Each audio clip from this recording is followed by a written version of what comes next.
নবীদের মধ্যে সবচাইতে জবরদস্ত পয়গম্বর ছিলেন মুসা আলাইহিস সালাম। বড় মেজাজওয়ালা নবী, রেগে যেতেন খুব বেশি। থাপ্পড় মেরে একবার ফেরাউনের বাবুর্চিকে মেরে ফেলেছিলেন। অনেক শক্তি আল্লাহ তাআলা তাকে গায়ে দিয়েছিল। তিনি একবার আল্লাহকে আবদার করে বসলেন, রব্বি আরিনি আনজুর ইলাইক। আল্লাহ, আপনি বলেছেন আপনারা দেখা যায় না, কিন্তু আমি দেখতে চাই। আমি কি করতে চাই? জোরে বলেন। আল্লাহ বললেন, লান তারানি, never you can see me, never you can see me. তুমি আমাকে দেখতে পাবে না, কারণ আমাকে দেখা যায় না। সাইয়েদনা মুসা বললেন, আমি দেখতে চাই। আল্লাহ বললেন, দেখা যায় না। মুসা বলে, দেখতে চাই। আল্লাহ বললেন, দেখা যায় না। মুসা আলাইহিস সালাম বললেন, কথা বলেন না কেন? আল্লাহ বললেন, মুসা বললেন, আল্লাহ বললেন। মুসা বলে দেখতে চায়, আল্লাহ বলে দেখা যায় না। কিন্তু সাইয়েদনা মুসা আলাইহিস সালাম ছেড়ে দেবার পাত্র নয়, হেরে যাবার পাত্র নয়, পিছু হটার পাত্র নয়। মনে যেটা উঠেছে আদায় করার পাত্র হলো মুসা, ঠিক কি না? উনি বললেন, রব্বি আরিনি আনজুর ইলাইক। আল্লাহ, আপনি আমারে দেখা দেন, আমি দেখতে চাই। আল্লাহ বললেন, লান তারানি, never you can see me. ওরে মুসা, এই বায়না ধরো না, আমারে তো দেখা যায় না। এই পৃথিবীর চামড়ার চক্ষু দিয়ে আমাকে দেখা যাবে না। মুসা বললেন, আমি দেখেই ছাড়ব। আল্লাহও বুঝাতে পারেন না, মুসাও ছাড়েন না। অবশেষে নবীর আবদার রব্বুল আলামিন শুনতে রাজি হলেন। আল্লাহ বললেন, মুসা, আগামীকাল অমুক সময়ে গোসল করে ওযু করে তুর পাহাড়ে চলে আসবা। তুমি যখন দেখতেই চাও, আগামীকাল তুর পাহাড়ে চলে এসো। সাইয়েদনা মুসা আলাইহিস সালাম তুর পাহাড়ে চলে এসেছেন, কারণ ওনার ফিলিংস আমাদের ফিলিংস একরকম নয়। আমরা কি আল্লাহর কথা শুনি? জোরে বলেন। কিন্তু ওয়া কাল্লামাল্লাহু মুসা তাকলিমা, উনি আল্লাহর কথা শুনতেন। তো ওনার চিন্তা হচ্ছে, যার কথাটা এত সুন্দর, না জানে উনি দেখতে কত। সুবহানাল্লাহ বলবেন না? আল্লাহ বললেন, মুসা, আগামীকাল আসো, তুর পাহাড়ে আসো। সাইয়েদনা মুসা আলাইহিস সালাম তুর পাহাড়ের উপর চলে গেলেন। আল্লাহ বললেন, মুসা, এটা যেন তেন কোনো খেলা না।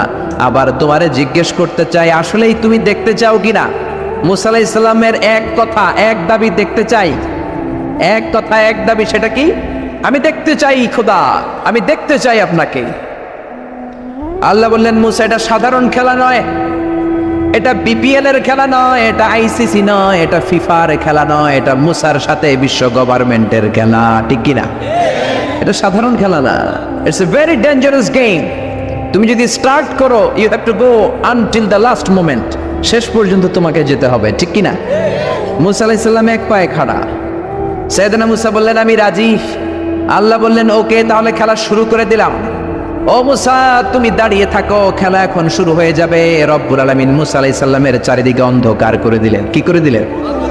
চারিদিকে 4 ফারসাক এলাকা, 1 ফারসাকে 12 মাইল, 4 ফারসাকে অনেক লম্বা একটা জায়গা, 3×36 কিলোমিটার জায়গা আল্লাহ অন্ধকার করে দিলেন। ঘুটঘুটে অন্ধকার, এত অন্ধকার সাইয়েদনা মুসা আলাইহিস সালাম নিজের হাতটাও নিজে দেখে না। এবার মনের মধ্যে একটু ভয় চলে আসছে, কোনো আওয়াজ নাই, অন্ধকার। এবার মনের মধ্যে ভয় এসেছে, কিন্তু আল্লাহকে দেখতে চায়। ওই নেশায় এখন অন্তরের মধ্যে কিছু সাহস আছে না নাই? সাহস নিয়ে দাঁড়িয়ে আছেন। এবার আল্লাহ চারিদিকে আলোকিত করে দিলেন। এবার বললেন, মুসা, আরো কিছু কাজ আছে। তোমার চারদিকে 4 ফারসাক এরিয়ার মধ্যে কোনো প্রাণী থাকতে পারবে না। কোনো মশা থাকবে না, মাছি থাকবে না, ইঁদুর থাকবে না, ব্যাঙ থাকবে না, পাখি থাকবে না। সবগুলো পশু আর প্রাণীকে বললেন, আল্লাহ বললেন, তোমরা বাইরে চলে যাও, বাউন্ডারির বাইরে চলে যাও। বাংলাদেশের সাথে ইন্ডিয়ার খেলা, আপনারা দর্শক মাঠে ঢুকতে পারবেন? বলেন, ঢুকলে খেলা হবে? খেলাটা হবে। আল্লাহ বললেন, সবাই বাইরে চলে যাও। সব বাইরে চলে গেল। এবার আল্লাহ বললেন, মুসা, তোমার 2 কাঁধের মধ্যে 2 ফেরেশতা আছে না নাই? কিরামান, তাদেরকেও বাইরে পাঠানোর দরকার আছে না নাই? আল্লাহ বললেন, তোমরাও 4 দিক থেকে বাউন্ডারি দেয়া এরিয়ার বাইরে তোমরা চলে যাও। এবার রব্বুল আলামিন বললেন, আল্লাহর স্পেশাল সিকিউরিটি ফোর্স ফেরেশতাকে তোমরা 4 দিকে বাউন্ডারি দাও। স্পেশাল সিকিউরিটি ফোর্স ফেরেশতা কাদের সাথে কাঁধ লাগিয়ে, পায়ের সাথে পা লাগিয়ে 4 দিকে একটা বাউন্ডারি দিলেন। চিল্লায়ে বলেন, আল্লাহু আকবার। এবার সাইয়েদনা জিব্রাইলকে আল্লাহ বললেন, ও জিব্রাইল, তুমিও ঢোকার চেষ্টা করো না, তুমিও বাইরে চলে যাও। সুবহানাল্লাহ। সাইয়েদনা জিব্রাইল বলে, আল্লাহ, আমাকে তৈরির পর থেকে, আমাকে রূহ দেওয়ার পর থেকে আজ পর্যন্ত তোমারে আমি দেখি নাই। সিদরাতুল মুনতাহা হলো আমার লাস্ট বর্ডার। ওই বর্ডারে কান লাগিয়ে তুমি যা বলো শুনি, ওই কথাগুলো নবীদের কাছে পৌঁছে দেই, এটাই আমার ডিউটি। আজ পর্যন্ত আমিও তোমারে দেখি নাই, তোমার নূর এখনো দর্শন লাভ করি নাই, আমিও দেখতে চাই, আমার ভাই মুসার সাথে আমাকেও দেখতে দাও। আল্লাহ বলল no no, this game is between Musa and me. এটা মুসার সাথে আমার খেলা, তোমার তো খেলা নাই, ঠিক কি না? জিব্রাইল তুমিও বাইরে চলে যাও। সাইয়েদনা জিব্রাইলও বাইরে চলে গেলেন। এবার একেবারে গ্রাউন্ড রেডি, স্টেডিয়াম রেডি, এবার খেলা হবে। খেলা কি হবে জোরে বলেন, কি হবে? মুসা আলাইহিস সালামের বিশ্ব গভর্নমেন্ট, আল্লাহর সাথে খেলা। আল্লাহ বললেন মুসা তুমি উপরের দিকে তাকাও। সাইয়েদনা মুসা আলাইহিস সালাম উপরের দিকে তাকালেন, দেখলেন প্রথম আকাশ দেখা যায়, তারপরে দ্বিতীয় আকাশ, তৃতীয় আকাশ, সব দেখতে আরম্ভ করলেন। প্রথম আকাশ, এটা বিশাল একটা area, it's a big space, we can't imagine. এটা কত বড় আমরা কল্পনাও করতে পারি না, বিশাল। হাতি, সূরাতুল ফিল আছে না নাই? সবচেয়ে ছোট্ট সাইজের প্রাণী পিঁপড়া, পিঁপড়ার নামে সূরা আছে না নাই? সূরাতু আন-নামাল। এরপর মাকড়সার 8 পা, মাকড়সার নামে আছে না নাই? সূরাতু আল-আনকাবুত। মৌমাছি, মৌমাছির নামে আছে না নাই? সূরাতু আন-নাহাল। নারীদের নামে আছে না নাই? নারীদেরকে আমরা পছন্দ করি বেশি, ঠিক কিনা? বিশ্বনবী পছন্দ করতেন, নারীদের মর্যাদা বেশি, মায়ের মর্যাদা 3 গুণ বেশি বাবার চেয়ে। এজন্য দেশের ক্ষমতায় আমরা নারীদেরকে বসাই দিচ্ছি, যেহেতু ক্ষমতা কয় গুণ বেশি, 3 ডবল যেহেতু মর্যাদা, তো বাবারে বসাবো কেন, মারই বসাই দিলাম। 2 মাই আছে, ঠিক কিনা? এই স্বাধীনতার পর থেকে এই 2 মা, আল্লাহ করে মা দিছে কয়টা জোরে বলেন? এই 2 মা যদি একটু আদর সোহাগ দিয়ে আমাদেরকে রাখতো, তাহলে বাংলাদেশটা সিঙ্গাপুর হয়ে যেত। চিল্লা এখন, ঠিক কিনা? সিঙ্গাপুরে আমি ছিলাম কিছুদিন, আমার প্রোগ্রাম ছিল। এবছর গিয়েছিলাম ব্যাংককে, থাইল্যান্ড। তো ওদের দেশের একটা নিয়ম আছে, সেটা হচ্ছে ম্যারিটোক্রেসি। দেশের সব নিয়োগগুলো মেরিটের ভিত্তিতে হবে, যোগ্যতার ভিত্তিতে, চাচা খালুর টেলিফোনে নয়। কিন্তু আমাদের দেশে মামা খালুর ফোনে চাকরি আছে না নাই? সিঙ্গাপুরে নাই। এই সিঙ্গাপুরটা গোটা বিশ্বে পরিচিত ছিল জেলেপাড়া হিসেবে। জেলেপাড়া মাছ ধরতো, কি ধরতো? যেই এলাকাটা মাছ ধরে খেত, এই এলাকাটা এখন গোটা বিশ্বের উন্নত ডেভেলপড কান্ট্রি, দ্য ফার্স্ট ওয়ার্ল্ডের একটা অন্যতম দেশ। চিল্লায় বলেন ঠিক কিনা? গোটা বিশ্বের মানুষগুলো ট্যুরিজমের জন্য সেখানে যায়। চমৎকার চমৎকার ট্যুরিস্ট অ্যাট্রাকশন তারা সেখানে করে রেখেছে। ওদের ছোট্ট একটা দেশ, একটা শহর নিয়ে একটা দেশ। আমাদের এতগুলো জেলা, 64টা জেলা, ওদের এতগুলো জেলা নাই, একটা মাত্র জেলা। ওই জেলার নামেই শহর, জেলাটার নাম সিঙ্গাপুর। মূলত এটা এসেছে ইন্ডিয়ান শব্দ সিংহপুর থেকে, আগে ওখানে সিংহ থাকতো, সিংহপুর থেকে সিঙ্গাপুর। যেহেতু জায়গা কম, সেহেতু তারা 3টা সিঙ্গাপুর বানিয়েছে, উপরে একটা, মাটির নিচে আরো 2টা। আপনি মাটির নিচে গেলে অবাক হয়ে যাবেন, মাটির নিচে আরো 2 সিঙ্গাপুর। সব ট্রেনগুলো, সব গাড়িগুলো মাটির নিচ দিয়ে চলে, উপরেও কিছু আছে। তো বাংলাদেশে এরকম হতে পারতো যদি আমরা ভালো ভালো নেতা পেতাম। জোরে বলেন ঠিক কিনা? আমরা স্বাধীনতা পেয়েছি, কিন্তু স্বাধীনতার মজা আমরা পাই নাই। 71-এ আমাদের উপর জুলুম করেছে পাক হানাদার বাহিনী, আর 71-এর পর আমাদের উপর জুলুম করছে আমাদের ভোট দেয়া নেতারাই। চিল্লায় বলেন ঠিক কিনা? এজন্য নেতা বানানোর সময় বুঝে শুনে বানানোর দরকার আছে না নাই? যারা কোরআন পছন্দ করে, ইসলাম পছন্দ করে, আমরা তাদের সাথে আছি না নাই? আপনি কোরআন নিয়ে যদি রিসার্চ করেন অবাক হয়ে যাবেন। মানুষের নামে আল্লাহ সূরা দিলেন, প্রাণীর নামে সূরা দিলেন, চাঁদের নামে সূরা দিলেন, সূর্যের নামে সূরা দিলেন। কি অবাক করা কাণ্ড! দেশগুলো হচ্ছে 30 ভাগ আর সাগর হচ্ছে 70 ভাগ। চিল্লায় বলেন আল্লাহু আকবার। তার মানে এই পৃথিবীর তুলনায় কত ছোট্ট একটা জায়গায় এই সূর্যপুরে আমরা বসে আছি। কত নগণ্য আমি, কত ক্ষুদ্র আমি, কত ছোট্ট আমি, ঠিক কিনা? এই পৃথিবীটা হচ্ছে আমাদের সৌরজগতের অনেকগুলো গ্রহের মধ্যে থেকে ছোট্ট সাইজের একটা গ্রহ। এই যে সূর্যের আলো আমরা প্রতিদিন পাই, যেটার আলো প্রায় 8 মিনিট 20 সেকেন্ড ব্যয় করে আমাদের দিকে আসে, সেকেন্ডে 1,86,000 মাইল বেগে। এই সূর্যটা এত বিশাল পৃথিবীর চাইতে 13 লক্ষ গুণ বড়। আর আসতে বলেন সুবহানাল্লাহ। সূর্যই কি পৃথিবীর সবচাইতে বড় সাইজের তারা? নো, সূর্যের চেয়েও অনেক বড় তারা আছে। ব্যাটেলজিউস নামে একটা তারা আছে, যেই তারাটা, যে সূর্য পৃথিবীর চেয়ে 13 লক্ষ গুণ বড়, ওই ব্যাটেলজিউস তারা সূর্যের চেয়ে 33 কোটি গুণ বড়। তার মানে এই না ব্যাটেলজিউসই পৃথিবীর সবচেয়ে বড় তারা। সূর্যের পরে পৃথিবীর সবচেয়ে কাছের তারার নাম হচ্ছে প্রক্সিমা সেন্টারি। তারপরে আলফা সেন্ট্রাই এ, আলফা সেন্ট্রাই বি, এটা ক্যারিনা, বেটেলজিউস, এরকম করতে করতে এক একটা তারা বিশাল বড়। এই সবগুলো তারা মিলে আমাদের গ্যালাক্সি। আমাদের গ্যালাক্সিতে অনেকগুলো তারা। আমাদের গ্যালাক্সির নাম হচ্ছে মিল্কি ওয়ে। এর মানে এই নয় মহাবিশ্বে মাত্র একটা গ্যালাক্সি। বিজ্ঞানীদের ধারণা প্রথম আকাশের নিচে প্রায় 400 বিলিয়ন গ্যালাক্সি রয়েছে। চিল্লায় পড়েন আল্লাহু আকবার। এরকম হাজারো গ্যালাক্সি নিয়ে আমাদের ইউনিভার্স, এরকম হাজারো ইউনিভার্স গোটা বিশ্বে আছে না নাই? এই সবগুলোকে প্রথম আসমানের নিচে রেখে আসমানটাকে সুশোভিত করেছে কে?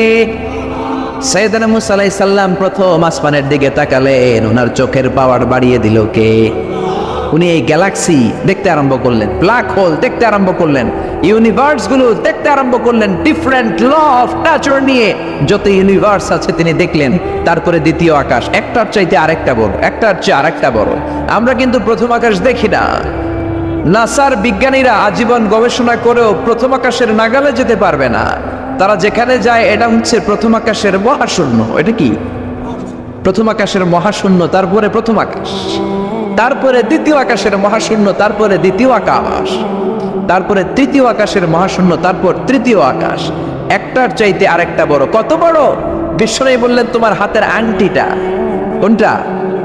আংটিটা যদি সাহারা মরুভূমিতে ফেলে দাও, তাহলে সাহারা মরুভূমির তুলনায় তোমার আংটি যত ছোট, আল্লাহর দ্বিতীয় আকাশের তুলনায় আল্লাহর প্রথম আকাশটা ঠিক তত ছোট। এভাবে তৃতীয় আকাশ আরো বড়, চতুর্থ আকাশ আরো বড়। সাইয়েদনা মুসা আলাইহিস সালাম দেখলেন 7 আকাশ দেখলেন। তারপরে তিনি দেখলেন সিদরাতুল মুনতাহা দেখা যায়, সেখান থেকে দেখলেন 4টা ঝর্ণা, 4টা নদী, 2টা জান্নাতে ঢুকেছে, 2টা নদী সিদরাতুল মুনতাহা থেকে দুনিয়ায় এসেছে। একটা নদীর নাম হলো মিশরের নীল নদী, আরেকটা হলো ইরাকের দজলা নদী। সুবহানাল্লাহ। তারপরে নজর করে তাকালেন, সেখানে দেখলেন তিনি কোরআনের বাড়ি দেখা যায়। বাল হুয়া কুরআনুম মাজিদুম ফি লাওহিম মাহফুজ। নাম শুনেছেন? লাওহে মাহফুজ কার বাড়ি? কোরআনের বাড়ি। লাওহে মাহফুজ কার বাড়ি? নজর করে দেখে কোরআনের বাড়ি দেখা যায়। সাইয়েদনা মুসা আলাইহিস সালামের চোখের পাওয়ারকে বাড়িয়ে দিয়েছে কে? ওনার চোখের মেকানিজম, মেগাপিক্সেলকে প্রখর করে দিয়েছে কে? তারপরে নজর করে দেখলেন বাইতুল মামুর দেখা যায়, যেই বাইতুল মামুর হলো ফেরেশতাদের কিবলা। আমরা হাজে গেলে, উমরায় গেলে আল্লাহর ঘরকে সেন্টারে রেখে চারদিকে তাওয়াফ করি, লাব্বাইক আল্লাহুম্মা লাব্বাইক বলে আল্লাহরে ডাকি।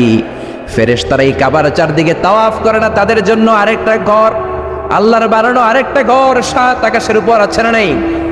সেটার নাম হচ্ছে আল বাইতুল মামুর।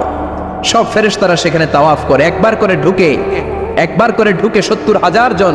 একবার যারা ঢুকার চান্স পায় কিয়ামত পর্যন্ত দ্বিতীয়বার চান্স তার কপালে জুটবে না। সুবহানাল্লাহ। তারপরে তিনি নজর করে দেখলেন আরশ দেখা যায়, কুরসি দেখা যায়। তারপরে নজর করে সাইয়েদনা মুসা আলাইহিস সালাম দেখলেন আল্লাহর 70,000 নূরের পর্দা দেখা যায়। 70,000 নূরের পর্দা দেখা যায়। সেখান থেকে আল্লাহ গায়বী আওয়াজ দিয়ে বললেন, মুসা লাস্ট ডেস্টিনেশনে চলে এসেছো, একেবারে ফাইনাল গেট। এই গেটের পরে আর ফিরে যাওয়ার কোনো জায়গা নাই। শেষবারের মতো জিজ্ঞেস করি, খেলা কি চলবে নাকি থামিয়ে দেব? সাইয়েদনা মুসা বলে চলবে।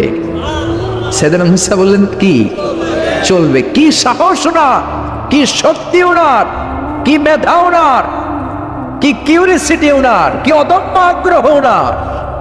উনি বললেন খেলা চলবে। এত দূর এসেছি, পিছনে ফিরে তাকানোর মানুষ আমি নই, ঠিক না? আল্লাহ বললেন মুসা তাহলে ঠিক আছে, খেলা শুরু হয়ে যাবে, একটু শক্ত হয়ে দাঁড়াও। সুবহানাল্লাহ পড়েন। এই প্রথম আল্লাহ তার নূরের তাজাল্লির ফোকাস পৃথিবীতে ঠেলে দিবেন, এর আগে পড়ে নাই। আল্লাহু আকবার। সাইয়েদনা মুসা আলাইহিস সালাম শক্ত হয়ে দাঁড়ালেন। ফালাম্মা তাজাল্লা রাব্বুহু জাআলাহু দাক্কা ওয়া খাররা মুসা সাইকা। ফালাম্মা তাজাল্লা রাব্বুহু লিল জাবাল। আল্লাহ বললেন মুসা তবে একটা কথা শুনে রাখো, এত দুর্বল করে তোমাদের বানিয়েছি। ওয়া খুলিকাল ইনসানু দাঈফা। মানুষ কি সবল নাকি দুর্বল? সবল না দুর্বল? 2 বার পাতলা পায়খানা হইলে চেহারার দিকে তাকানো যায় না, ঠিক কি না? আজকের জান্নাতুন নাইম এপ্রিল বিশ্ব সুন্দরী, 20 বছর পরে বিশ্ব পেতনিও না, ঠিক কি না? অসুস্থ হলে মানুষ দুর্বল হয়ে যায়। বিপদ আসলে মানুষ কাবু হয়ে যায়, বয়সের ভারে মানুষের চামড়াগুলো ঝুলে যায়। মানুষ কি সবল নাকি দুর্বল? জোরে বলেন, সবল নাকি দুর্বল? সে আল্লাহ বললেন, গোলাম চাইতে হবে শুধু আমার কাছে। সব নবীরা এইভাবে দোয়া করেছেন। সাইয়েদনা ঈসা আলাইহিস সালাম দোয়া করেছেন, আল্লাহ আপনার কাছে আমি দোয়া করি আমারে আপনি শেষ নবী বানায়া দেন। কোন নবী? জোরে বলেন, এটা কি সম্ভব? কারণ শেষ নবী একজন আছে না নাই? কি নাম? সবাই বলেন কি নাম? মুহাম্মদ সাল্লাল্লাহু। আল্লাহ বললেন, না না, উল্টা পাল্টা আবদার করো না, ওই নবুয়তি দিয়ে দেয়া হয়েছে। ঈসা বললেন, ওকে। আমি পড়েছি ইনজিলের মধ্যে ওই নবীর উম্মতদের এত মর্যাদা, বনি ইসরায়েলের অনেক নবীর চাইতে নাকি উম্মতে মুহাম্মাদের মর্যাদা অনেক বেশি হবে। আল্লাহ শেষ নবী আমাকে বানালেন না, ওকে, কিন্তু আমার উম্মতকে ওই উম্মত বানান। আল্লাহ বলেন, নো, ওইটাও দেয়া হয়ে গেছে। পাবে কে? বিশ্বনবী পাবে। বিশ্বনবীর উম্মত আমরা হলাম উম্মতে মুহাম্মাদি। আমাদের মধ্য থেকে যারা আলেম হবে, হক্কানি আবেদ হবে, আল্লাহর ওলি হবে, বনি ইসরায়েলের অনেক নবীদের চাইতেও তাদের মর্যাদা বেশি হয়ে যাবে। সুবহানাল্লাহ। এবার উনি চোখের পানি ছেড়ে দিলেন। আল্লাহ দোয়া করলাম আমার শেষ নবী বানান, বানালেন না। দোয়া করলাম আখিরি উম্মত আমারে দেন, আমারে দিলেন না। এবার আমি দোয়া করি, এই দোয়া কিন্তু ফেলতে পারবেন না। আল্লাহ বললেন, করো করো। সাইয়েদনা ঈসা বললেন, আল্লাহ তাহলে আপনি আমাকে এই পৃথিবীর মধ্যে ওই নবীর উম্মত করে আরেকবার দুনিয়াতে পাঠানো লাগবে। সুবহানাল্লাহ। কবুল করে নিল কে? পৃথিবীতে একজন নবী এখনো মরে নাই। কি নাম? ঈসা আলাইহিস সালাম। উনি আসবেন ইমাম মাহাদির 7 বছর যখন হবে, তার গভর্নিং 7 বছর চলে যাওয়ার পরে আসবেন। ঈসা আলাইহিস সালাম যখন আসবেন, এসে দাজ্জালকে, অ্যান্টি ক্রাইস্টকে নিজ হাতে হত্যা করবেন। চিল্লায় বলেন ঠিক কিনা? এটা ছিল ঈসা নবীর দোয়া। এবার বিশ্বনবী কোন দোয়া করেছেন জানার দরকার আছে না নাই? বিশ্বনবী বলেন, লিকুল্লি নবীন দাওয়াতুন মুস্তাজাবা। প্রত্যেক নবীর জন্য একটা করে দাওয়া মুস্তাজাবা আছে। আলেম যারা আছেন তারা বুঝবেন, দাওয়া মুস্তাজাবা মানে এমন দোয়া যেটা কবুল হয়ে যায়। দোয়া করলেই, কথা বলেন, দোয়া করলেই কবুল। এরকম দোয়া রব্বুল আলামিন সব নবীকে একটা একটা করে দিয়েছেন। ওই দোয়াটা করলেই সেকেন্ডের মধ্যেই কবুল করে দেয় কে? সব নবী ওই দোয়া দুনিয়াতেই করে ফেলেছে। বিশ্বনবী বললেন, লিকুল্লি নবীন দাওয়া মুস্তাজাবা। সব নবীর জন্য একটা স্পেশাল দোয়া আছে, দাও বিহা, যেই দোয়াটা নবীরা দুনিয়াতেই করে ফেলেছে। ওয়া ইন্নী আখতাবিউ দাওয়াতি শাফাআতান লি উম্মতি ইয়াউমাল কিয়ামাহ। আল্লাহু আকবার।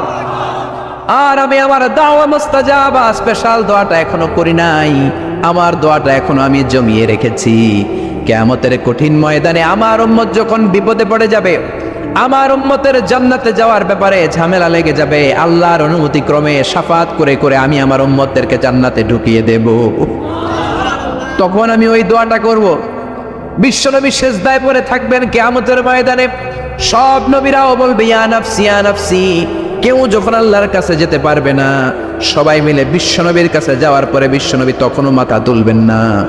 বিশ্বনবী কপাল ঠুকে কেঁদে কেঁদে বলবেন, রব্বি হাবলি উম্মতি। ও আল্লাহ, আমার উম্মতকে আপনি মাফ করে দেন। সুবহানাল্লাহ। আল্লাহ বলবেন, নবী ইরফা রাসাক, মাথা উঠান। সাল তুতা, আজকে যা চাইবেন তাই দিব। ইশফা তুশাফা, যারাই শাফাত করবেন আমার অনুমতি ক্রমে কবুল করে নিব। সুবহানাল্লাহ। বিশ্বনবী চাইলে ওই দোয়াটা দুনিয়াতেই করতে পারতেন অন্য নবীদের মতো, ঠিক কিনা? অন্য নবীরা যেমনি নিজেদের প্রয়োজনে ওই দোয়াটা দুনিয়াতেই করেছে, আমার নবীকে ওই রকম করেছে নাকি?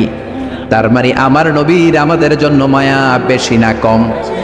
আমার জন্য রেখে দিয়েছেন ওই দোয়াটা, আপনার জন্য রেখে দিয়েছেন দোয়াটা, আমাদের জন্য দোয়াটা রেখে দিয়েছেন। আমরা যখন কিয়ামতের ময়দানে বিপদে পড়ে যাব, বিশ্বনবী দোয়া করে করে আমাদেরকে জান্নাতে ঢুকিয়ে দিবেন, ঠিক কিনা? বিশ্বনবী দুনিয়াতে কম আঘাত সহ্য করেন নাই। যেই লোকটার বাইরের চামড়া থেকে রগ দেখা যেত, রগের ভেতর দিয়ে যে রক্তগুলো দৌড়া দৌড়ি করে সেটাও দেখা যেত। সুবহানাল্লাহ। পৃথিবী এত সুন্দর মানুষ দেখে নাই। ওই লোকটাকে পাথর মেরে মেরে তায়েফের ময়দানে রক্তাক্ত করা হয়েছে 3 বার। আমি দেখে এসেছি এবার জায়গাটা। একবার আহত হলেন, আবার উঠলেন, আবার পাহাড়ের কাছে গেলেন, আবার মারা হলো, আবার পাহাড়ের ওই পাশে গেলেন, আবার মারা হলো। 3 বার পাথর মারা হলো। বিশ্বনবী নিজের কোনো প্রয়োজনে, নিজের স্বার্থের জন্য যান নাই। তায়েফবাসীদের জান্নাত নিশ্চিত করার জন্য, তাদের ভালোর জন্য, তাদেরকে দাওয়াত দেওয়ার জন্য গিয়েছেন। তারপরও মাইর আছে না নাই? তখনও বিশ্বনবী দোয়া করেন নাই। ওই দিন যদি দোয়া করতেন, আল্লাহ তায়েফবাসীদেরকে আপনি শেষ করে দেন, সেকেন্ডের মধ্যে পুরো তায়েফকে পাউডার করে দিতে পারতো কে? উহুদের ময়দানে তীর এসে বিশ্বনবীর দাঁতের মধ্যে বিঁধে গেল, ঝরঝর করে রক্ত ঝরলো। ওই কঠিন দিনেও বিশ্বনবী ওই দোয়াটা করেন নাই, ঠিক কিনা? বদরের ময়দানে 313 জন সাহাবী নিয়ে বিশ্বনবী চোখের পানি ছাড়ছেন। আবু বকর বলেন, ইয়া রাসূলুল্লাহ, ইয়া হাবিবাল্লাহ, মাথা উঠান। আপনি এমন ভাবে দোয়া করেছেন, আমার মন সায় দেয়, আমার মন বলে আজকের দোয়া আল্লাহ ফেরাবে না, ওঠেন। বিশ্বনবী চাইলে ওই দিনও বলতে পারতেন, কুরাইশদেরকে আল্লাহ আপনি নাস্তানাবুদ করেন, করে দিত কে? প্রচন্ড ক্ষুধার সময় বিশ্বনবী যখন মক্কায় কেঁদে কেঁদে হয়রান, তখন ওই দোয়াটা করেন নাই, ঠিক কিনা? 3 বছর আত্মীয় স্বজন সহ শিয়াবে আবু তালেবে জেল খেটেছেন। কয় বছর? জোরে বলেন। প্রথম বছর খেয়েছে ছাগলের গোশত, সবাই ছাগল পালতো, নিজেদের ছাগলের গোশতগুলো খেয়েছে। দ্বিতীয় বছর কোনো ছাগল নেই, ছিল ছাগলের রোদ্রে শুকানো চামড়াগুলো পানিতে ভিজিয়ে ভিজিয়ে চামড়া খেয়েছে। তৃতীয় বছর ছাগলের চামড়াও নাই, কি নাই? তৃতীয় বছর ছাগলের চামড়াও নেই, ছিল গাছের বাকল, গাছের পাতা। শিয়াবে আবি তালেবে বিশ্বনবী গাছের পাতা খেয়ে, গাছের চামড়া খেয়ে জীবন ধারণ করেছেন। বিশ্বনবীর এলাকার লোকগুলো, মুমিনগুলো কেঁদে কেঁদে হয়রান। তখনও যদি বিশ্বনবী দোয়া করতেন, কবুল করতো কে? মদিনায় দুর্ভিক্ষ, কোনো খাবার নাই, বিশ্বনবীর পেটে কোনো খাবার নাই, কোনো দানা পানা পড়ে নাই। বিশ্বনবীর কলিজার টুকরা নাতি হাসান আর হোসাইনের পেটেও কোনো খাবার নাই। বিশ্বনবীর কলিজার টুকরা ফাতেমার পেটে কোনো খাবার নাই। চাইলে বিশ্বনবী তখন দোয়াটা করতে পারতেন না? বিশ্বনবী মসজিদে নববীতে জোহরের নামাজ পড়ে হাসান হুসাইনকে দেখতে গেলেন, যে দেখে ফাতেমা রান্না করে। আসলে কি রান্না করে? চুলার মধ্যে পাতিল দিয়ে পানি গরম করে আর হাসান হুসাইনকে বুঝ দেয়, ঠিক কিনা? বিশ্বনবীর পায়ের আওয়াজ শুনে ঘুমন্ত হাসান আর হুসাইন জেগে গেল। দৌড়ে এসে নানাজিকে ঝাপটে ধরে ডেকে বলে, নানাজি, গতকাল কেন দেখতে আসলেন না? আজকে দুপুর হয়ে গেল, বিকেল হয়ে যাচ্ছে, এখন বুঝি আপনি দেখতে আসার সময় হলো? বিশ্বনবী বললেন, হাসান হুসাইন, এই তো এইমাত্র জোহরের নামাজ পড়ে আসলাম, তোমাদের খোঁজ খবর নিতে এসেছি। হাসান আর হুসাইন বলল, কি খোঁজ খবর নিবেন? খোঁজ খবর নেওয়ার আগে একটা বিচার করে দেন। বিচার? আপনি তো আহকামুল হাকিমিন, সব চাইতে বড় বিচারকের সব চাইতে বড় নবী, ইনসাফওয়ালা নবী। আপনার কাছে বিচার দিয়ে কেউ কোনোদিন বিচারে ঠকে নাই, ঠিক কিনা? আপনি একটা বিচার করেন। বিশ্বনবী বললেন, কিসের বিচার? হাসান বলে, নানাজি, আপনার মেয়ের নামের বিচার, ফাতেমার নামের বিচার। বিশ্বনবী বললেন, ও হাসান, আমার মেয়ে ফাতেমার আবার কি বিচার? কি অপরাধ আমার ফাতেমার? হাসান হুসাইন চোখের পানি ছেড়ে দিয়ে ডেকে বলে, নানাজি, আপনার মেয়ে আমাদেরকে খাবার দেয় না কেন? খাবার দেয় না কেন? বিচার দিলাম, গতকাল সারাদিন বলেছে রাত্রিবেলা খাবার দিবে, রাতে খাবার দেয় নাই। আমাদেরকে বলেছে তোমরা ঘুমিয়ে যাও, আমি রান্না করি, সকালে দিব। ঘুমায় গেলাম, সকালবেলায় খাবার চাইলাম, আপনার মেয়ে ফাতেমা তখন আমাদেরকে খাবার দেয় না। দাদা, আমরা ছোট্ট দুইটা মানুষ ক্ষুধার জ্বালায় বেহুশ হয়ে যাই, আর সহ্য করতে পারি না, আপনার মেয়ে খাবার দেয় না। দুপুর হয়ে গেল, দুইজনে কান্নাকাটি করে, আপনার মেয়ে এখন পর্যন্ত আমাদেরকে খাবার দেয় নাই। আমরা দুজন তো আর সহ্য করতে পারি না, কেন আপনার মেয়ে আমাদের সাথে এমন করে? আপনার কাছে বিচার দিলাম, আপনি বিচার করেন। বিশ্বনবী আর কি বিচার করবেন? ধা ধা করে বিশ্বনবী চোখের পানিগুলো ছাড়েন, হুসাইনকে জড়িয়ে ধরলেন, হাসান রে জড়িয়ে ধরলেন, ডেকে বললেন, হাসান রে, কাছে আয়। বিশ্বনবী শাম দেশের জুব্বা পড়তেন, শাম দেশের জুব্বাটা উপরের দিকে উঠালেন, হাসান রে দেখালেন, এই তো দেখ, তোর নানার পেটের মধ্যে 3টা পাথর বাঁধা। একদিন না খেয়ে থাকার কারণে তোদের পেটে এত জ্বালা, এত কষ্ট। আমি বিশ্বনবীর পেটে গত 3 দিন যাবত কোনো দানা পানি পড়ে নাই। আমি বিশ্বনবী তো না খেয়ে আছি রে হাসান, আমি তো 3 দিন না খেয়ে আছি, আমার পেটেও তো কিছু নাই। নানাও কাঁদলেন, নাতিও কাঁদলেন, পুরো পৃথিবীও কাঁদলো, ঠিক কিনা? ওই কঠিন ক্ষুধার দিন, ওই কঠিন দুর্ভিক্ষের দিন বিশ্বনবী যদি তার স্পেশাল দোয়াটা করতেন, জান্নাত থেকে জিব্রাইলকে দিয়ে খাবারের বস্তা পাঠিয়ে দিত কে? ওই দিনও বিশ্বনবী দোয়াটা করে নাই। আমার জন্য, আপনার জন্য, আমাদের জন্য দোয়াটা এখনো আসরা নাই। হাজার ব্যথা বেদনার পরে ফিরে আসনি তুমি আপন ঘরে, দিনের আলো তুমি ছড়িয়ে দিতে, চলে গেলে মাদিনায় মক্কা ছেড়ে হে রাসূল, তোমাকে ভুলি আমি কেমন করে হে রাসূল, তোমাকে ভুলি আমি কেমন করে। খে না খেয়ে দিন প্রচারের কাজে নিজেকে দিয়েছ বিলিয়ে, তায়েফের কাফিরেরা চিনল না সে আলো, দুষ্ট ছেলেদের পিছু দিল লেলিয়ে, পাথরের আঘাতে ক্ষত বিক্ষত হয়ে সারা শরীর থেকে রক্ত ঝরে হে রাসূল, তোমাকে ভুলি আমি কেমন করে হে রাসূল, তোমাকে ভুলি আমি কেমন করে। পড়েন আল্লাহু আকবার। কি দিল দরিয়া নবী ছিল, নিজের বিপদের কথা ভুলে গিয়ে, নাতির বিপদের কথা ভুলে গিয়ে, ফ্যামিলির কথা ভুলে গিয়ে উম্মতের জন্য কেঁদেছে, ঠিক কিনা? গোটা বিশ্বের জন্য শিক্ষা এনেছে, সভ্যতা এনেছে, আমাদেরকে ভদ্রতা শিখিয়েছে। আর ওই নবীরে গালি দেয় এরকম কিছু ব্লগার বাংলার জমিনে আছে না নাই? তারা মানুষ নাকি শয়তান? এগুলো পিতৃ পরিচয়হীন জারদ সন্তান, জোরে বলেন ঠিক কিনা? দুই জায়গায় কেউ যদি আমাদেরকে ইনসাল্ট করে আমরা সহ্য করতে পারি না। এক হচ্ছে কোরআন, কোরআনকে নিয়ে গালি দিলে আমাদের কলিজায় আগুন আসে না নাই? বিশ্বনবীরে গালি দিলে কলিজায় আগুন ধরে যায়, যদি না ধরে যায় তুমি মুমিন নও, তুমি মুনাফিক। চিল্লা এখন ঠিক কিনা? বিশ্বনবীরে গালি দিলে কলিজায় আগুন লাগে, কলিজায় আগুন লাগে মুসলমান। কার কার লাগে তো হাত উঁচু করে আল্লাহর দেখা। লিল্লাহে তাকবীর, লিল্লাহে তাকবীর, লিল্লাহে তাকবীর। আল্লাহ আমাদের হাতগুলোকে কবুল করে নেক, আমরা পড়ি আমিন। আর জোরে পড়েন আমিন। এজন্য বিশ্বনবীর সুন্নাহ আমাদের আসল সম্বল। বিশ্বনবী যে শিক্ষা আমাদের কাছে রেখে গিয়েছেন সেটাই সম্বল, ঠিক কিনা? বিশ্বনবীর আগের গুনাহ মাফ, পরের গুনাহ মাফ, তারপরেও তিনি আল্লাহর কাছে যখন দোয়া করতেন ছোট্ট বাচ্চার মতো হাউ মাউ করে কেঁদে দোয়া করতেন। আমরা করি? আমাদের কান্না আসেই না। এত পাষাণ আমাদের হৃদয়, এত আধুনিকতার মধ্য দিয়ে আমরা সময় কাটাচ্ছি। সোশ্যাল মিডিয়ার ভেতরে আমাদের এত সময় দেয়া হয়। এই সোশ্যাল মিডিয়া আমাদেরকে ঘুমাতে দেয় না, আমাদেরকে স্বাভাবিকভাবে চলতে দেয় না, আমাদের অন্তরটাকে নরম হতে দেয় না, ঠিক কি না? আমাদের কান্না আসে না, আমাদের হৃদয় পাষাণ হয়ে গেছে, আমাদের হৃদয় নরম হয় না। অন্যের দুঃখে আমরা দুঃখ পাই না, অন্যের দুঃখে যারা দুঃখ পায় না তারা মানুষ হতে পারে না, ঠিক কিনা? ছাগলের পেট থেকে বেরোলে ওইটারে আমরা বলি ছাগল, গরুর পেট থেকে বেরোলে আমরা ডাকি গরু, মুরগির পেট থেকে বেরোলেই সেটা মুরগি হয়ে যায়।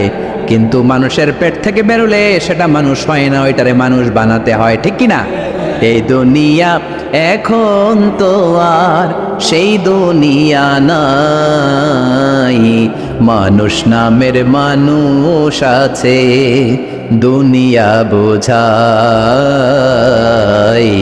সেই মানুষের ভিড়ে আমার আসল মানুষ নাই, ঠিক কিনা? আসল মানুষের বড় অভাব। অন্যের দুঃখে কাঁদবে, অন্যের জ্বালা নিজের অন্তরেও জ্বালার সৃষ্টি করবে, সেই মানুষ আর নাই, ঠিক কিনা? বিশ্বনবীর আগের গুনাহ নাই, পরের গুনাহ নাই, তারপরেও মুনাজাতে হাউমাউ করে কাঁদতেন। তিনি দোয়ায় বলতেন, আল্লাহ ইন্নী আব্দু কবনু আব্দি কবনু আমাতিক নাসিয়াতি বিয়াদিক। ও আল্লাহ, আমি আপনার গোলাম, গোলামের ঘরের গোলাম, বান্দির ঘরের গোলাম। আল্লাহ আমি আপনার গোলাম, গোলামের ঘরের গোলাম, মানে আমার বাপ আব্দুল্লাহ আপনার গোলাম, আমরা গোলাম বংশের। সুবহানাল্লাহ। গোটা বিশ্বের শ্রেষ্ঠ মানুষটা নিজের গোলাম বলতে দ্বিধাবোধ করতো না, বলতো আমি আপনার গোলাম, গোলামের ঘরের গোলাম, বান্দির ঘরের গোলাম, নাসিয়াতি বিয়াদিক। আমার মাথার চুলের ছুটি আপনার হাতের মুঠোয়, আমার চুলের ছুটি আপনার হাতের মুঠোয়, গোলামের মতো যেখানেই টানবেন আমি ওখানেই যাবো। আল্লাহু আকবার। এই ছিল বিশ্বনবীর বিনয়। নিজেকে গোলাম বলতে স্বাচ্ছন্দ্য বোধ করতেন, কোনোদিন জীবনে অহংকার করেন নাই। কোনোদিন বিশ্বনবী কারো সাথে মুসাফা করতে যে নিজে আগে হাত টানেন নাই, যতক্ষণ না ওই লোকটা তার হাত টেনে নিয়েছে। সুবহানাহু। আর বিশ্বনবীর হাত ছিল আলিয়ানু মিনাদ দিবাজ, বিশ্বনবীর হাত ছিল রেশমের কাপড়ের চেয়েও নরম। সিল্ক চিনেন? সিল্ক, সিল্কের কাপড়ের চেয়ে বিশ্বনবীর হাত ছিল নরম। এই নরম হাত মুসাফার মধ্যে যে একবার পাইতো কেউ ছাড়তে চাইতো না, ধরেই রাখতো। আর বিশ্বনবী নরম হৃদয়ের নবী, কেউ যদি না ছাড়ে বিশ্বনবীও ছাড়তেন না। সুবহানাল্লাহ। ওই নবী মোনাজাতে কাঁদতেন। এজন্য ভাইরা এই কথা বললেন না আল্লাহ আমার দোয়া শোনে না, আপনি দোয়ার মতো দোয়া করেন নাই, এজন্য শোনে নাই, ঠিক কি না? দোয়া কবুল হওয়ার রহস্য হচ্ছে চোখের পানি। বিশ্বনবী বললেন দুইটা চোখের পানি আল্লাহর কাছে সবচাইতে সেরা। এক হলো জিহাদের ময়দানে রক্তের ফোঁটা, দ্বিতীয় হলো আল্লাহর ভয়ে মোনাজাতের মধ্যে চোখ থেকে বেয়ে বেয়ে পড়া পানির ফোঁটা। আবার বিশ্বনবী বললেন অনুশোচনার চোখের পানি চোখ দিয়ে নাকের ডগা বেয়ে বেয়ে জমিনে পড়ার আগে ওই দোয়াটা কবুল করে নেয় কে? এজন্য চাওয়ার সময় নিজের ছোট করেন, বলবেন আল্লাহ আমি আপনার গোলাম, গোলামের ঘরের গোলাম, বান্দির ঘরের গোলাম, আমার চাইতে ক্ষুদ্র ছোট কেউ নাই, এমন কোন গুনাহ নাই আমি করি নাই, তুমি ছাড়া আমারে পার করার কেউ নাই, ঠিক কিনা? এরকম দোয়ার মধ্যে নিজের ছোট করে দেন, আপনার দোয়া কবুল করবে কে? এজন্য সব সময় চাইবে একজনের কাছে, তিনি কে? একদল আছে বা এক শ্রেণীর লোক আছে, রোগে যখন পড়ে তখন আল্লাহরে ডাকে, রোগ ভালো হয়ে যায় আল্লাহরে ভুলে যায়, আছে না নাই? নির্বাচনের আগে আল্লাহরে ডাকে, নির্বাচন শেষ আল্লাহরে ভুলে যায়, আছে না নাই? সমস্যায় পড়েছে আল্লাহরে ডাকে, সমস্যা নাই আল্লাহরে ভুলে যায়, আছে না নাই? এমন করা যাবে না, সব সময় ডাকবেন। তবে রব্বুল আলামিন বলেন স্পেশাল কিছু সময় আছে, ওই সময়ে দোয়া করলে দোয়া কবুল করে নেয় কে? তাহাজ্জুদের সময়। এই স্পেশাল দু একটা সময়ের কথা বলে আমরা দোয়া করব। দোয়া না নিয়ে আজকে কে কে চলে যাবেন? হাত তুলে দেখান তো। থাকবেন সবাই? দোয়া করে যাবেন? অল্প 2-1 মিনিট কথা বলে আমি এখন দোয়ার দিকে যাব। ওয়াদা করেছেন বসে থাকবেন। ওয়াদার খেলাফ করা কি মুমিনের আলামত না মুনাফিকের? আমরা একসাথে দোয়া করে আজকে এখান থেকে বিদায় নিব, পড়েন ইনশাআল্লাহ।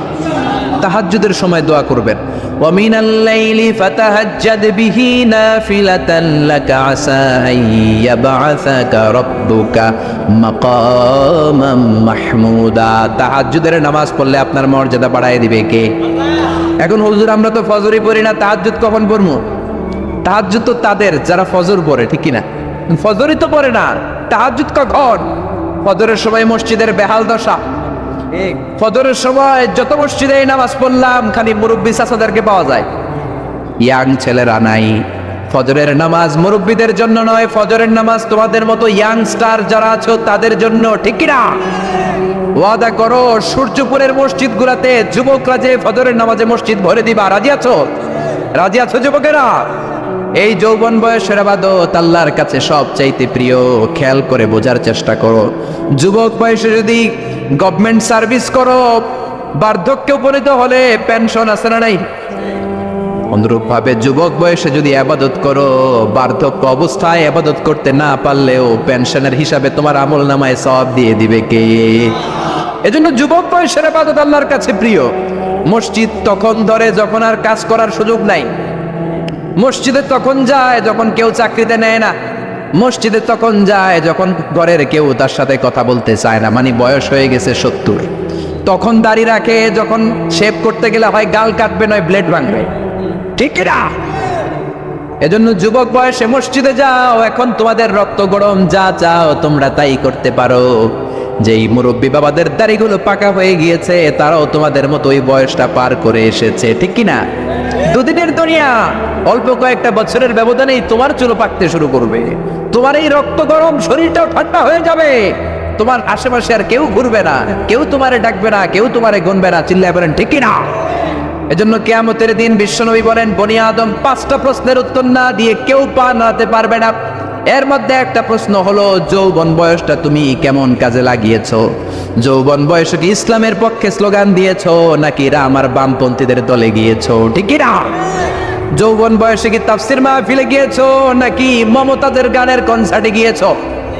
যৌবন অবস্থায় তুমি কি কোরআনের অর্থ পড়েছো, ইসলামী সাহিত্য পড়েছো নাকি চটি বই পড়েছো, ঠিক কিনা? পাই টু পাই কিয়ামতের দিন জিজ্ঞেস করবে কে? চিল্লায় বলেন কে?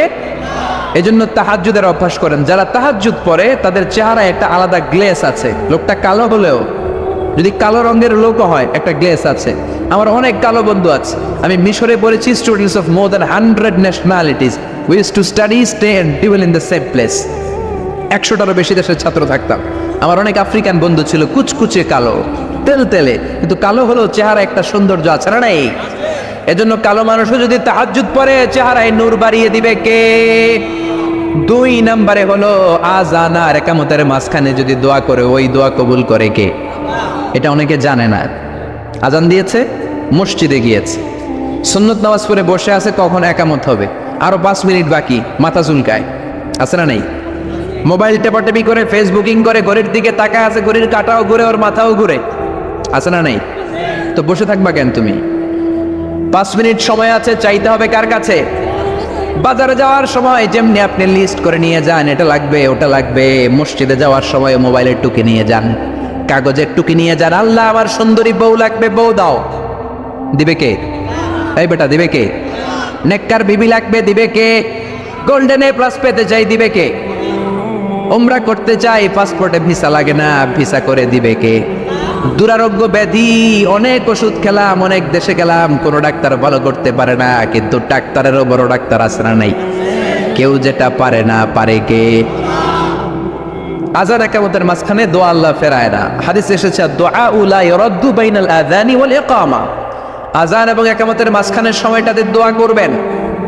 তারপরে বিশ্বনবী বললেন দুবুরাস সালাওয়াতিল মাকতুবা, ফরজ নামাজের পরে দোয়া করলে কবুল করে কে?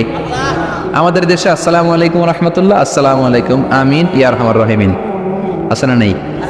এই দোয়া বিশ্বনবী এইভাবে দোয়া করতেন না। বিশ্বনবী সালাম ফেরানোর পরে পড়তেন আল্লাহু আকবার। কি পড়তেন? নামাজ শুরু আল্লাহু আকবার দিয়ে, শেষ আল্লাহু আকবার দিয়ে, তারপরে সাহাবীদের দিকে ফিরে বসতেন। আমাদের দেশে শুধু ফজরের নামাজ আর আসরের নামাজ, এই 2 ওয়াক্তে ইমাম সাহেব ফিরে বসে, ঠিক কিনা? তো সুন্নাহ হচ্ছে 5 ওয়াক্ত নামাজেই ইমাম সাহেব মুসল্লিদের দিকে ফিরে বসবে। এরপরে বিশ্বনবী পড়তেন 3 বার আস্তাগফিরুল্লাহ, আস্তাগফিরুল্লাহ, আস্তাগফিরুল্লাহ। তারপরে বিশ্বনবী পড়তেন আল্লাহুম্মা আনতাস সালাম ওয়া মিনকাস সালাম, এই দোয়াটা। এরপরে পড়তেন রাদিতু বিল্লাহি রাব্বা, এই দোয়া। এরপরে পড়তেন আল্লাহুম্মা লা মানিআ লিমা আ'তাইতা ওয়া লা মু'তিয়া লিমা মানা'তা ওয়া লা ইয়ানফা'ু যাল জাদ্দি মিনকাল জাদ। তারপরে আয়াতুল কুরসি পড়তেন। তারপরে বিশ্বনবী 33 বার সুবহানাল্লাহ, 33 বার আলহামদুলিল্লাহ, 33 বার আল্লাহু আকবার, আছে না নাই? এই তাসবিহগুলো আগে আপনি পড়বেন ঠান্ডা মাথায়। এরপরে যদি দোয়া করতে মনে চায়, সম্মিলিত মনে চায় করেন, একা একা মনে চায় করেন, বা হাত তোলা ছাড়া এমনি মুখে করেন, সমস্যা নাই, কিন্তু আগে তাসবিহগুলো পড়তে হবে। চিল্লায় এবারে ঠিক না? এই তাসবির সুন্নাত নাই। মানুষগুলো এত অস্থির, সালামের পরে কখন বেরোবে, কখন বেরোবে, মনে হয় পাবলিক টয়লেটে ঢুকছে, ঠিক না? পাবলিক টয়লেট হচ্ছে এমন জায়গা যে পাবলিক টয়লেটের ভিতরে আছে, ও বের হওয়ার জন্য ছটফট করে, আর যে বাইরে সিরিয়াল ধরে আছে ও ঢোকার জন্য ছটফট করে, ঠিক কিনা? মনে হয় পাবলিক টয়লেটে এসেছে, মসজিদে ঢুকেছ, আল্লাহুম্মা বলে তুমি ঢুকে গেলা আল্লাহর নাম নিয়ে। যখন মসজিদে ঢুকে গেলা, তোমার মাথার উপরে রহমত ঢালছে কে? মসজিদ হচ্ছে রহমতের জায়গা। সালাম ফেরানোর পরে তাসবিহ পড়েন, তারপরে আপনি দোয়া করেন। এজন্য সালাম ফেরানোর পরে দোয়া কবুল করে কে? এরপরে বিশ্বনবী বললেন ইনদা নুজুলিল মাতর, আকাশ থেকে যখন বৃষ্টি নামে, ওই বৃষ্টি নামার সময় যদি দোয়া করেন, দোয়া কবুল করে কে? আর দোয়া লা ইরাদ্দু তাহতাল মাতর, তুফান, ওই বৃষ্টি না, ভ্যাপসা একটা গরম, এই গরমটাকে দূরে সরিয়ে দেওয়ার জন্য একটা ঝিরিঝিরি ঝিরিঝিরি বৃষ্টি পড়ে। ওই বৃষ্টির নিচে দাঁড়িয়ে বৃষ্টির পানি নিয়ে দোয়া করলে কবুল করে কে? জানেই না মানুষ, ঠিক কিনা? বরং বৃষ্টি আসলে গান গাওয়া শুরু করে দেয়, এই বৃষ্টি ভেজা রাতে তুমি চলে যেও না, আছে না নাই? তো চলে যাবো না, কি করবো, থেকে যাবো তোমার সাথে? এগুলো করা যাবে না। বৃষ্টি রহমতের বৃষ্টি, তুমি বৃষ্টি হাতে নিয়ে দোয়া করো। সুন্দরী বউ লাগবে, দিতে পারে একজন, তিনি কে? এজন্য চাইতে হবে একজনের কাছে, তিনি কে? কদরের রাতে দোয়া করলে আল্লাহ কবুল করে, খতমে কোরআনের পরে দোয়া করলে আল্লাহ কবুল করে, হজের মানাসিকুল হজের মধ্যে যে দোয়া করলে কবুল করে, মুসাফির দোয়া করলে কবুল করে, রোজাদার ব্যক্তি দোয়া করলে আল্লাহ কবুল করে, মাজলুম ব্যক্তি দোয়া করলে আল্লাহ কবুল করে। এজন্য বিশ্বনবী বলেছেন ইত্তাকু দাওয়াতাল মাজলুম, মাজলুমের বদদোয়ারে ভয় করো, ফাইন্না লাইসা বাইনাহু ওয়া বাইনাল্লাহি হিজাব, তার আর তার আল্লাহর মাঝে কোনো পর্দা থাকে না। মাজলুম দোয়া করলেই কবুল, সুবহানাল্লাহ।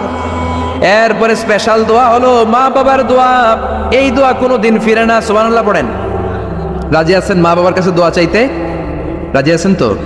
কোন ঘর আছে যে ঝগড়া হয় না? এরকম কোনো ঘর পৃথিবীতে নাই। ঝগড়া হবে, মা বাবার সাথে মিস আন্ডারস্ট্যান্ডিং হবে, হয়ে যেতে পারে 2-4 কথা, কিন্তু ক্ষমা চাইতে হবে, ঠিক কিনা? এজন্য আল্লাহর কাছে চাইতে রাজি আছেন তো? সব সময় আমরা একজনের কাছে চাই, আবার এই চাঁদকে বিশ্বনবী দুই ভাগ করেছিলেন, সেটাও কোরআনে আছে না নাই? ইকতারাবাতিস সাআতু ওয়ানশাক্কাল কামার ওয়া ইয়ারাউ আয়াতান ইয়ারিদু ইয়াকুলু সিহরুম মুস্তামির। বিশ্বনবী আঙ্গুলের ইশারায় চাঁদকে দুভাগ করেছিলেন। মক্কার কুরাইশরা এসে বলল, আব্দুল্লাহর বেটা মুহাম্মদ, তুমি যদি আকাশের পূর্ণিমার জলজলে চাঁদকে দুই ভাগ করে দেখাতে পারো তাহলে বিশ্বাস করবো যে তুমি নবী, আর যদি দেখাতে না পারো তাহলে তুমি নবী নও। বিশ্বনবী গ্রিন সিগন্যালের জন্য উপরে তাকালেন, কারণ বিশ্বনবী মন গড়া কিছু বলতেন না, উপর থেকে সিগন্যাল আসলে তারপরেই বলতেন। চিল্লায় বলেন ঠিক কিনা? বিশ্বনবী গ্রিন সিগন্যাল পেলেন, বিশ্বনবী বললেন অবশ্যই আমি দেখাতে পারবো। শাহাদাত আঙ্গুলি বলি আমরা এটাকে, কিন্তু আরবিতে এটাকে বলা হয় সাব্বাবা। এই সাব্বাবা তুলে উনি বিসমিল্লাহি আল্লাহু আকবার এরকম করলেন, পূর্ণিমার চাঁদটাকে ফেটে দুই ভাগ করে দিল কে? একটা চলে গেল জাবালে আবু কুবাইস, সাফা পাহাড়ের উপরে যে অংশটা। জাবালে আবু কুবাইস আউয়ালু জাবাল ফিল আলাম, পৃথিবীর প্রথম পাহাড়। এই পাহাড় থেকেই অন্যান্য মাউন্টেন রেঞ্জ, এই যে আলাস্কা পর্বতমালা, তারপর মাউন্ট এভারেস্ট, আউটস পর্বতমালা, তারপর তুরে সাইনা, এই যে সিলসিলাতুল জিবাল, এই সব পাহাড়ি রেঞ্জগুলো এই আবু কুবাইস থেকে গোটা বিশ্বে ছড়িয়ে দিয়েছে কে? চাঁদের এক খণ্ড চলে গেল আবু কুবাইসে, আরেক খণ্ড চলে গেল জাবাল কাআনের ভেতরে। মক্কার লোকেরা দেখে তো অবাক, কি আজীব তামাশা, চাঁদকে দুই ভাগ করে ফেললো, আবার এই চাঁদকে মিলিয়ে দিল। বিশ্বনবীর এই চমৎকার মুআজিজা দেখে হাজার হাজার মক্কার লোকেরা কালিমা পড়ে মুসলমান হয়ে গেল। এই চাঁদের মধ্যে প্রথমে নেমেছিল নীল আর্মস্ট্রং। কি নাম? মহাকাশে যাওয়ার আগে তার আগে কুকুর পাঠিয়েছিল একটা, নাম হচ্ছে কি? লাইকা। লাইকা নামে একটা কুকুর পাঠিয়েছে, যে মরলে আগে কুত্তায় মরুক, আমরা বেঁচে থাকি, ঠিক কিনা? নাসার বিজ্ঞানীরা আগে কুকুর পাঠিয়েছে, পাঠানোর পরে দেখেন সে বেঁচে থাকে না। কারণ আপনি মাধ্যাকর্ষণ শক্তির বাইরে গেলে ওখানে কোনো বাতাস নাই, ওখানে কোনো আওয়াজ নাই, ওখানে কোনো অক্সিজেন নাই, বাঁচার পরিবেশও নাই। চিল্লায় বলেন ঠিক কিনা? তারপর গেল ভ্যালেন্টিনা তেরেস্কোভা, প্রথম নভোচারী। এদের সাহসের এই ধারাবাহিকতায় 1969-এ অ্যাপোলো 11 নামে একটা স্পেস শাটল দিয়ে নাসার সেই স্টেশন থেকে নীল আর্মস্ট্রং, এডউইন অলড্রিন আর মাইকেল কলিন্স তিন বন্ধু মিলে একটা স্পেস শাটল দিয়ে চলে গেল চাঁদে। চাঁদে তারা নামলো, দীর্ঘ সফর, প্রচন্ড ক্ষুধা, খাওয়ার কিছু নাই, পকেটে ছিল চকলেট, চকলেট তারা খেলো। ইউনাইটেড স্টেটস অফ আমেরিকার পতাকা তারা সেখানে গেড়ে দিল। নীল আর্মস্ট্রং খেয়াল করে দেখে চাঁদের এই মাথা থেকে ওই মাথার মাঝখানটাতে ফাটা। ফাটিয়েছে কে? চিল্লায় বলেন কে? সে পরবর্তীতে পৃথিবীতে এসে বিশ্বনবীর বায়োগ্রাফি পড়ে জানতে পেরেছে এটা বিশ্বনবী আঙ্গুলের ইশারায় ফাটিয়েছিলেন। পড়েন আল্লাহু আকবার। আবার চাঁদের মধ্যে সে একটা মিউজিক শুনতে পেল। কি শুনতে পেল? চমৎকার একটা মিউজিক, কিন্তু পৃথিবীতে এসে কোথাও এই মিউজিক সে পায় না, কোথাও এই মিউজিকের ক্যাসেট অ্যালবাম খুঁজে পায় না। পরে আমেরিকার একটা প্রেয়ার হলের পাশ দিয়ে সে হেঁটে যাচ্ছে, হঠাৎ দেখে ওই মসজিদের ভেতর থেকে ওই মিউজিকটা বাজে যেটা সে চাঁদে শুনেছে। মসজিদে ঢুকে দেখে একজন লোক কানের মধ্যে দুই হাত দিয়ে এই মিউজিকটা বাজায়। আসলে এটা কি মিউজিক না আজান? চিল্লায় বলেন মিউজিক না আজান? সে ভিতরে ঢুকে মুয়াজ্জিনরে বলে, তুমি এত বড় সিঙ্গার, এত বড় মিউজিশিয়ান, তোমার গান, তোমার মিউজিক চাঁদেও বাজে, কি এটা? সে বলল, এটা গান নয়, এটা মিউজিক নয়, এটা হচ্ছে আজান। চিল্লায় বলেন ঠিক কিনা? সে আজানের ধ্বনি আজও আছে না নাই? কিন্তু একদলের আজানের ধ্বনি ভালো লাগে না, এরকমও আছে না নাই? কোরআন ভাল লাগে না, আছে না নাই? ইসলাম ভাল লাগে না, আছে না নাই? বিশ্বনবীকে গালি দেয়, এরকম আছে না নাই? বিশ্বনবী গোটা বিশ্বকে শিখিয়েছে সভ্যতা, সংস্কৃতি, সিভিলাইজেশন। এই মহান মানুষটিকে যারা গালি দেয় এরা মানুষ নয়, এরা পশু, এরা পিতৃ পরিচয়হীন জারদ সন্তান। চিল্লায় বলেন ঠিক কিনা? আপনি ব্রিটিশ মিউজিয়ামে যদি ঢুকেন দেখবেন সাদা পাথরের